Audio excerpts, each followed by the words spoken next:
Je suis artisane de ce monde. Je suis artisane de ce monde. Je suis artisan de ce monde. Je suis artisan de ce monde. Je suis artisane de ce monde. Artisane, artisan de ce monde. Le podcast témoignage qui donne la parole aux personnes engagées pour un commerce équitable.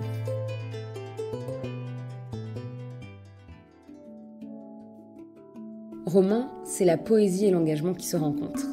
Professeur des écoles encore en activité, cela fait maintenant 8 ans qu'il a rejoint Artisans du Monde Metz en tant que bénévole.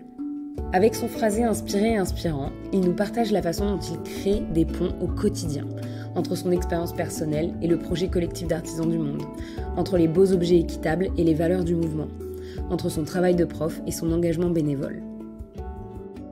Alors j'ai toujours été attiré par ce qui était beau, enfin ce que je pense être beau. Et souvent, quand j'étais étudiant, je passais devant la boutique et je prenais au moins 2-3 minutes avant de continuer mon chemin. Donc je me suis posé des questions en me disant pourquoi tu t'arrêtes devant cette boutique particulièrement. Et puis je viens d'un milieu aussi ouvrier. Et donc je connais la galère que mon père a eue pendant sa vie et l'exploitation qu'il a eue par le monde de l'usine et par le monde qui l'entourait. Et je m'étais toujours dit, voilà, quand je serai grand, j'essaierai de m'investir dans la solidarité et dans la lutte contre les injustices. Et là, forcément, j'étais très séduit et par la beauté et par l'engagement. Donc il y avait le tout, donc c'était passionnant. D'une pierre deux coups, quoi. D'une pierre deux coups, oui, si on peut dire ça. Ouais. Des belles pierres, en plus. C'est clair. Aujourd'hui, après 8 ans au sein du mouvement, est-ce que tu pourrais dire que tu te sens fière de faire partie de ce mouvement? Et si oui, pourquoi? Oui, beaucoup, parce que ça a donné du sens à mon existence aussi. Alors, je fais partie d'autres associations aussi. Hein. Elles aussi me donnent du sens aux actes que je mène tous les jours, mais celle-ci particulièrement parce que je sais que d'un bout de la chaîne à l'autre, il y a vraiment une sensibilité à l'autre. Et notamment au travail de l'autre. Et ça, pour moi, ça a été toujours primordial, hein, le travail de l'autre rémunéré justement. Hein, cet esprit de justesse aussi qui est très important pour moi. Donc aujourd'hui... Justesse et justice. Quoi. Et justice, voilà, c'est ça. Oui, c'est tout à fait ça, justesse et justice. Et lorsque je vois les clients, mais lorsque aussi je me questionne, ou quand je parle à d'autres bénévoles, ou à vous aussi de la Fédé, tout prend sens et tout est juste encore. Hein. Donc ça sonne juste et quand je viens en chantant. Le jour où je ne chanterai plus, c'est que ça sera terminé, il faudra que je fasse autre chose. Ouais, j'ai l'impression dans ce que tu dis que la question des relations humaines, c'est quand même au centre de ton engagement aussi. Ah oui. Tu te sens bien au sein d'Artisans du Monde Metz? Oui, je me sens bien. Oui, je me sens bien parce que j'ai trouvé ma place. Après, je dis pas que c'est facile, hein, parce qu'il faut se poser aussi des questions, se remettre en cause, accepter les différences.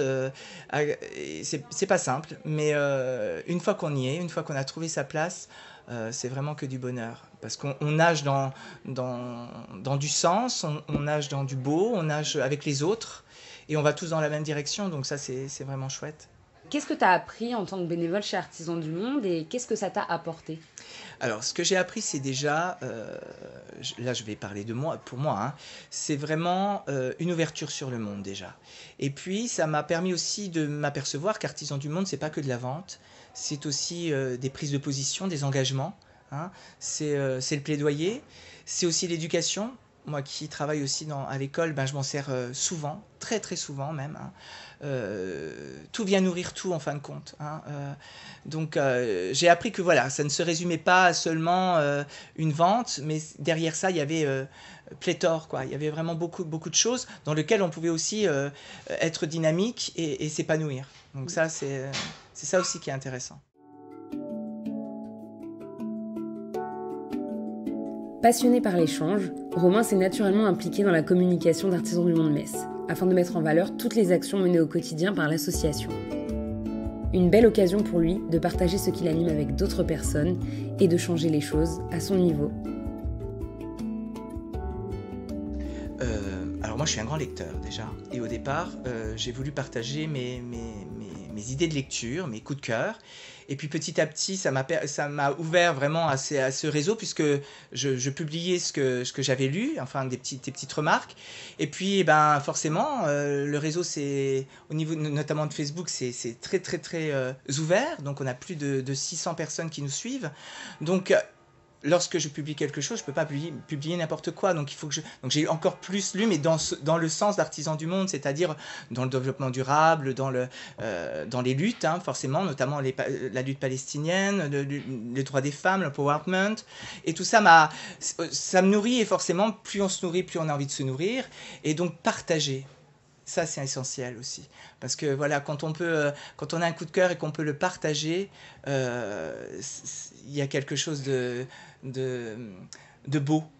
De pouvoir se dire, ben voilà, j'ai une oreille, il faut que j'y fasse attention, parce que derrière moi, il n'y a pas que moi, hein, il y a vraiment l'équipe, mais il y a aussi la Fédé, il y a aussi les artisans, donc je ne peux pas faire n'importe quoi, mais je peux les aider à ma façon, et donc en se liant avec ma passion qui est la lecture. Donc ça aussi, ça m'a permis. Puis j'adore la photo, j'adore prendre les produits en photo, c'est tellement chouette, c'est tellement beau, la lumière sur ces objets, là. Enfin, c'est divin, quoi. Et donc, le choix des photos, et puis quand je vois que c'est liké, c'est dans mon cerveau, quoi. Ça fonctionne. Je dis, ouais, yes, liké, c'est chouette, ouais, c'est ça. Donc, on a envie de refaire. Et puis voilà, c'est un cercle, mais c'est plaisant, vraiment. Ouais. Ce que je trouve assez intéressant, c'est que dans ce que tu dis, c'est en fait comment, par la communication, tu mets en avant aussi les valeurs qui sont chères à Artisans du Monde au global, en fait. Oui. Faire plaisir aux autres en me faisant plaisir. Voilà. Donc ça, c'est important. Et dans ce que tu as dit aussi, ce que j'ai un peu retenu, c'est le fait que j'ai l'impression, en tous les cas, que le commerce équitable, c'est une porte d'entrée, finalement, pour s'ouvrir à plein de sujets différents, à plein de sujets d'engagement, à plein de luttes, comme tu le disais toi-même. Oui, parce qu'on est souvent devant sa télé, devant son ordi, on se met en colère, on a envie de... Mais là, on peut agir. Et... c'est pas si difficile en fin de compte d'agir, on a l'impression que ça prend, mais à son niveau, si tout le monde agit un petit peu, hein, le colibri, voilà, eh bien on arrive à faire des grandes choses. Et puis ça repose aussi, on se dit voilà, cette colère, je vais pas l'utiliser pour faire quelque chose de négatif, je vais essayer de l'utiliser pour construire quelque chose, et construire avec les autres et pour les autres. Voilà. Toute cette énergie collective, quoi. Voilà, c'est une danse à deux, hein, et une fois qu'on a trouvé son danseur, eh ben on peut faire des choses magiques.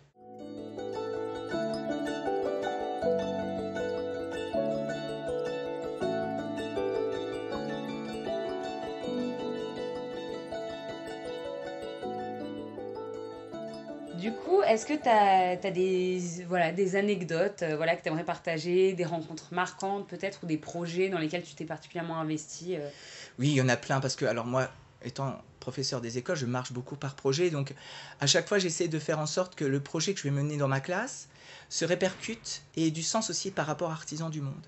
Donc chaque année, avec ma classe, on réalise des choses, des objets avec les parents sur un thème donné. Donc on travaille ça pendant un certain temps, et puis il y a une production. Alors ça peut être, là l'année dernière, on a travaillé sur les épouvantails, on a travaillé sur les roulottes, sur les jardins. Et une fois que les enfants ont produit quelque chose, on les met en valeur dans la boutique, par exemple. Ça vient donner... Alors, les gamins et les parents sont super fiers, parce que c'est dans une boutique, et pas n'importe laquelle, une boutique engagée. Et donc, ça fait venir aussi des gens qui ne sont pas habitués à venir forcément dans notre boutique, dans cette boutique. Et puis, on travaille aussi avec les restaurateurs, on travaille aussi avec les librairies, et tout prend sens, il y a des liens qui se créent. C'est un petit ordinateur, mais avec des vivants.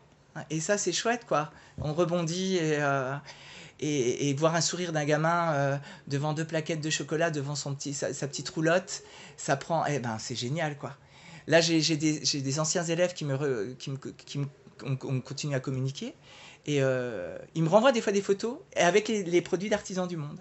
Et je me dis, voilà, là, on a réussi. On a réussi, ils sont fiers, et puis ils sont fiers non seulement de leur objet, forcément, mais ils sont fiers aussi d'avoir participé à leur niveau à quelque chose de plus grand qu'eux. Voilà. Ouais. C'est vrai que c'est trop cool, et ça permet, encore une fois, comme tu dis, de donner du sens à l'ensemble, de créer du lien, de toucher de nouveaux publics. Tout à fait. C'est vraiment... c'est tous nourris. C'est ça, ouais. Tous nourris, ouais. Là, c'est des petites questions de challenge. Vas-y. C'est-à-dire, par exemple, pour toi, qu'est-ce que c'est que le commerce équitable? Alors, le commerce équitable, pour moi, c'est plus du commerce, en fin de compte, quelque part. Hein. Je retiens surtout l'équitable. Hein. Donc, c'est une relation avant tout. C'est une relation entre deux individus, en essayant de faire en sorte que ces deux individus soient le plus proches possible, sans qu'il y ait une multitude d'autres individus entre deux. C'est vraiment une rencontre. Alors bien sûr, cette rencontre, elle n'est pas forcément toujours telle qu'on l'aurait souhaité, mais elle existe. Et on essaie d'en faire quelque chose. Hein.